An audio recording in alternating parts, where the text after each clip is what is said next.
하나님께서 오늘 우리에게 주신 말씀 히브리서 13장 12절에서 14절 말씀입니다. 제가 하나님의 말씀을 봉독하겠습니다. 그러므로 예수께서도 자기의 피로 백성을 거룩하게 하시려고 성문 밖에서 고난을 받으셨습니다.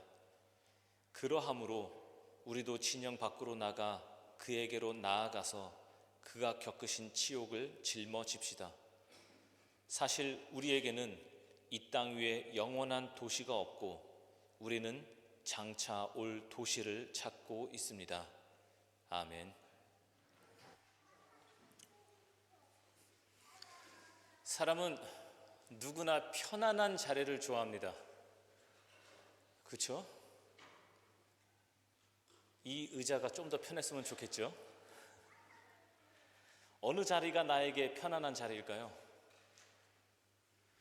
보통 그 편안한 자리라고 할 만한 곳은 내가 익숙한 자리, 내가 안전한 자리, 그리고 내가 잘하는 자리, 나의 능력을 마음껏 발휘할 수 있는 그런 자리, 그리고 또 고민하지 않아도 되는 자리. 고민하면 스트레스 받죠? 그래서 고민하지 않아도 되는 자리. 그리고 또 뭐가 있을까요? 상처받지 않는 자리, 등등. 이런 자리가 나에게 있어서 편한 자리일 것입니다. 아주 단순한 예로 우리가 버스를 타요. 버스를 탔는데 빈자리가 많아요. 그럼 어떻게 할까요? 빈자리가 많은데 굳이 서서 가는 사람은 없을 것입니다. 왜냐하면은 자리에 앉아서 가는 것이 더 편안하고 안전하기 때문입니다. 그리고 무엇보다 자리가 있는데 앉지 않는다는 것은 부자연스럽죠. 자리에 앉아야 그게 더 자연스럽죠. 또 이런 경우도 있습니다. 백화점에 가면 계단으로 위층에 올라갈 수 있습니다. 그렇지만 대부분 뭘 타요? 에스컬레이터를 탑니다. 에스컬레이터를 이용하면 더 쉽게 위층으로 올라갈 수 있기 때문입니다. 이처럼 사람은 매 순간의 속에서 아주 자연스럽게 덜 힘든 길을 선택하고 덜 불편한 쪽을 선택합니다. 가능하면 손해받지 않는 방향으로 가려고 합니다. 이것은 너무나 자연스러운 모습입니다. 이것만 보면 문제될 것이 없습니다. 그런데 문제는 이 자연스러운 선택이 신앙 안에서도 그대로 반복된다는 것입니다. 우리도 모르게 이렇게 생각할 때가 있습니다. 신앙은 나를 지켜줘야 하는 것이다. 신앙은 내 마음을 편하게 해줘야 한다. 심지어 이런 생각까지 들 때가 있습니다. 신앙생활이라는 것도 어차피 다 나 좋자고 하는 것 아닌가? 그래서 우리는 자꾸 편안함 안에 머물려고 합니다. 그런데 성경은 신앙을 그렇게 말하지 않습니다. 바울은 편지를 쓸 때마다 이렇게 인사했습니다. 은혜와 평강이 너희에게 있을지어다. 들어보셨죠? 바울 서신을 보면은 바울이 인사할 때마다 자주 쓰는 인사 방식입니다. 은혜와 평강이 너희에게 있을지어다. 여기서 말하는 평강, 개역개정에서는 평강이지만 우리가 보고 있는 새번역에서는 평화로 번역되어 있죠. 여기서 말하는 이 평강은 단순한 편안함이 아닙니다. 문제가 없는 상태, 아무 일도 없는 상태를 말하는 것이 평강이 아닙니다. 평강은 상황에서 오는 것이 아니라 하나님과의 관계에서 오는 것입니다. 이 평강이 앞서 말씀드렸듯이 세 번역에는 평화로 번역되어 있고 독일어 성경에는 뭐죠? 프리드. 네, 그렇게 번역되어 있습니다. 그래서 그런지 이 단어를 그저 사전적 의미로만 이해하고 넘어갈 때가 많은 것 같습니다. 그러나 바울이 보내는 편지마다 인사할 때 사용했던 이 평강은 그보다 훨씬 깊은 의미를 담고 있습니다. 요한복음과 로마서에서는 평화에 대해 이렇게 말하고 있습니다. 먼저 요한복음이요. 나는 내 평화를 너희에게 준다. 내가 너희에게 주는 평화는 세상이 주는 것과 같지 않다. 그러므로 우리는 믿음으로 의롭다 하심을 받았으므로 우리 주 예수 그리스도로 말미암아 하나님과 더불어 평화를 누리고 있습니다. 우리는 하나님과 더불어 평화를 누리고 있습니다. 어떻게요? 의롭다 하심을 받았으므로. 이처럼 하나님과의 관계가 회복될 때 그 관계 안에서 우리에게 주어지는 안정과 쉼이 바로 이 평강이라는 것입니다. 그래서 성경이 말하는 평강 혹은 평화 혹은 프리드는 문제가 없는 상태가 아니라 하나님과의 화목한 상태를 말하는 것입니다. 때로는 우리는 고난 속에서도 있을 수도 있고 불편한 상황 속에서도 있을 수 있습니다. 그런데 자꾸 이 평강을 편안함으로 바꾸어 생각합니다. 그래서 하나님을 따르는 것보다 편안한 자리를 더 중요하게 여기고 주님이 계신 자리보다 내가 머물기 좋은 자리를 선택하려고 합니다. 문제는 바로 여기서 시작됩니다. 우리는 주님을 따르려고 합니다. 그런데 실제로는 주님께서 계신 곳에서 따르려고 하는 것이 아니라 내가 편안한 자리에 머물러 있으면서 따르려고 합니다. 그래서 신앙이 조금씩 어긋나기 시작합니다. 성경에도 이런 모습이 나옵니다. 대표적으로 소돔과 고모라가 하나님의 심판을 받게 되었을 때 그곳을 떠나라고 명령받은 롯과 그의 아내가 있습니다. 그들은 즉시 심판이 닥칠 그곳을 떠났습니다. 그들은 떠났어요. 겉으로 보면 하나님의 말씀에 순종하여 그 자리를 떠나는 것처럼 보입니다. 그런데 문제가 있습니다. 몸은 떠나고 있지만 마음은 여전히 그곳에 남아 있었습니다. 그래서 롯의 아내는 결국 뒤를 돌아봤습니다. 방향이 바뀌지 않으면 움직이고 있음에도 불구하고 떠난 것이 아닙니다. 우리의 방향은 일로 가고 있는데 우리가 가고 있는 쪽은 이쪽으로 가고 있는데 몸의 방향은 이쪽이에요. 이러면서 떠나가는 거예요. 이러면서. 그것은 떠난 것이 아니라는 것을 말해주고 있는 것입니다. 그래서 지난 주일 말씀에 예수님은 이렇게 말씀하셨습니다. 손에 쟁기를 잡고 뒤를 돌아보는 사람은 하나님 나라에 합당하지 않다. 12절 말씀을 다시 보겠습니다. 그러므로 예수께서도 자기의 피로 백성을 거룩하게 하시려고 성문 밖으로 고난을 받으셨습니다. 예수님은 성문 밖에 계셨습니다. 그리고 이어서 13절에서 이렇게 말합니다. 그러함으로 우리도 진영 밖으로 나가 그에게로 나아가서 그가 겪으신 치욕을 짊어집시다.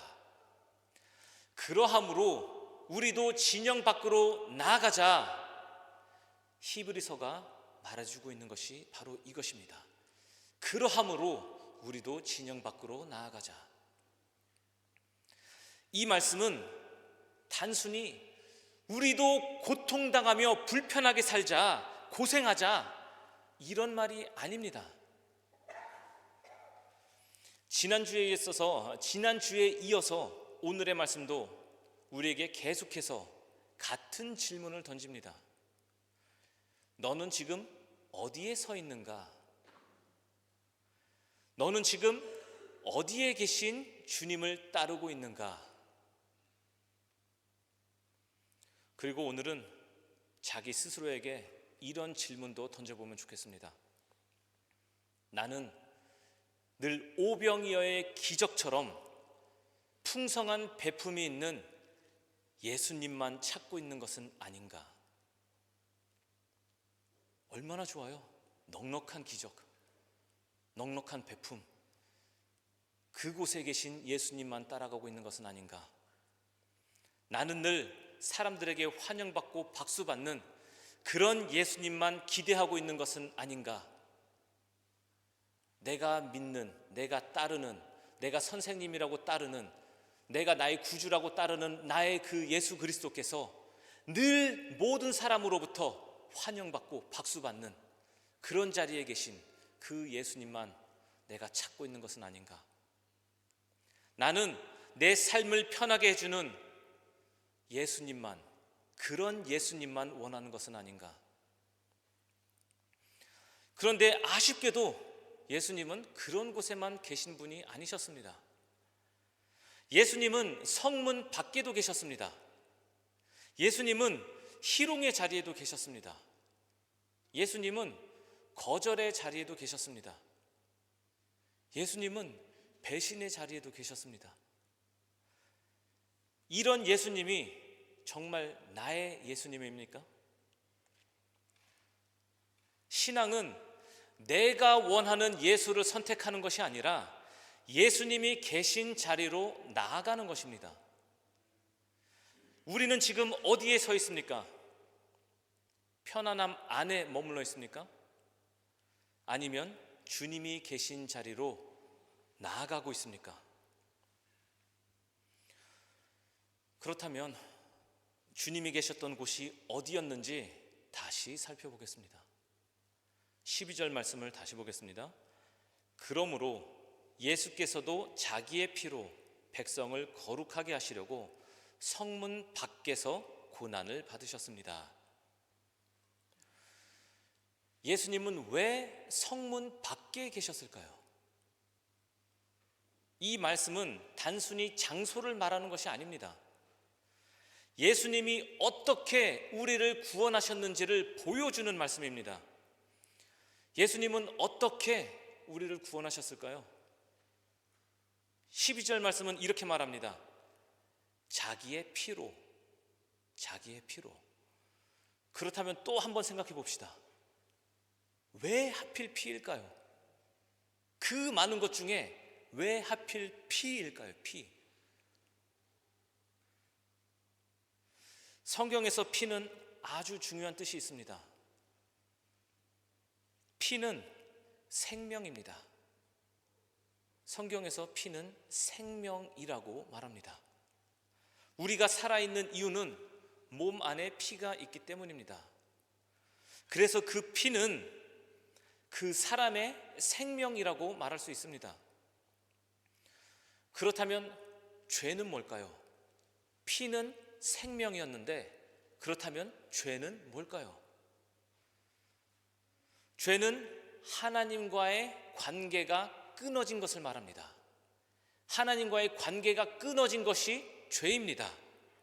그리고 그 죄의 결과는 무엇이죠? 그 죄의 결과는 죽음입니다. 피는 생명이고 죄는 죽음입니다. 죄는 하나님과의 관계가 끊어진 것을 말합니다. 그래서 죄의 문제는 사람의 말로, 사람들의 그 아름다운 말로 해결되지가 않습니다. 사람의 노력으로도 해결되지 않습니다. 뭔가 열심히 하면 해결되는 것이 아닙니다. 왜냐하면 이 죄의 문제는 행동의 문제가 아니라 생명의 문제이기 때문입니다. 죄로 인해 끊어진 관계, 그 죽음의 문제를 해결하려면 생명이 필요합니다. 죄의 문제를 해결하려면 생명이 필요하다 이겁니다. 그래서 구약에서는 짐승이 사람을 대신해서 죽었습니다. 그 죄의 문제를 해결하려고 생명이 필요하니까. 짐승이 대신 생명을 내어주고 그 피가 하나님께 드려졌습니다. 그 짐승은 사람의 죄를 대신 짊어진 속죄 제물이 된 것입니다. 그래서 그 짐승은 더 이상 깨끗한 존재가 아닙니다. 죄를 뒤집어 쓴 존재가 되었습니다. 그래서 그 상태로는 거룩한 공동체 안에 머물 수 없었습니다. 그래서 그 짐승이 어떻게 돼요? 진영 안에 있을 수 없게 된 것이죠. 더 이상 거룩하지 않는 존재가 되었으니까. 그래서 죄를 짊어진 그 짐승은, 그 몸은 진영 밖으로 끌려나갔습니다. 왜냐하면 죄를 짊어진 것은 거룩한 진영 안에 있을 수 없기 때문입니다. 여기서 우리가 혼동할 수 있는 것은 번제와 속죄제는 다른 제사입니다. 두 제사 모두 불로 태운다는 점에서 비슷하지만 그 의미와 방식은 다릅니다. 번제는 하나님께 온전히 드려지는 제사입니다. 번제, 제물을 제단 위에서 태워서 하나님께 향기롭게 드려지는 제사로 드려졌습니다. 번제가 그런 제사죠. 하나님께서 향기롭게 받으시는 그 제사가 번제죠. 그런데 속죄제는 다릅니다. 속죄제는 죄를 대신 짊어지는 제사입니다.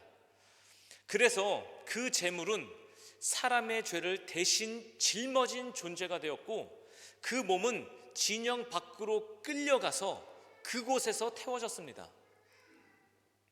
히브리서는 구약의 이 제사 장면을 통해서 우리에게 중요한 사실을 알려줍니다. 이 장면과 같이 진영 밖에서 속죄 제물이 태워졌던 이 장면과 같이 예수님이 바로 그 속죄 제물이 되었다는 것입니다. 짐승이 아니라 예수님이 직접 자기 생명을 우리 대신 내어주셨습니다. 그래서 예수님은 성문 안이 아니라 성문 밖에서, 진영 밖에서 자기의 생명을 내어주고 고난을 받으셨습니다. 이것은 단순히 장소의 이야기가 아닙니다. 중요한 뜻이 있습니다. 예수님은 편안한 자리에만 계신 분이 아니라는 것입니다. 진영이 뭐예요? 진영 안이? 진영 안은 대세예요. 대세. 진영 밖은 죽음이에요. 소외되는 거예요. 사람들의 환영받는 자리, 안전한 자리에만 계신 분이 아니라는 것입니다. 진영 밖에 계신 분입니다. 거절당하는 자리에 계신 분이라는 것입니다. 십자가의 자리에 계신 분입니다. 예수님은 편안한 곳이 아니라 밖에서 우리를 구원하셨습니다. 예수님의 피는 우리의 생명을 대신한 피입니다. 그래서 우리는 오늘 말씀을 통하여서 이것을 기억해야 합니다.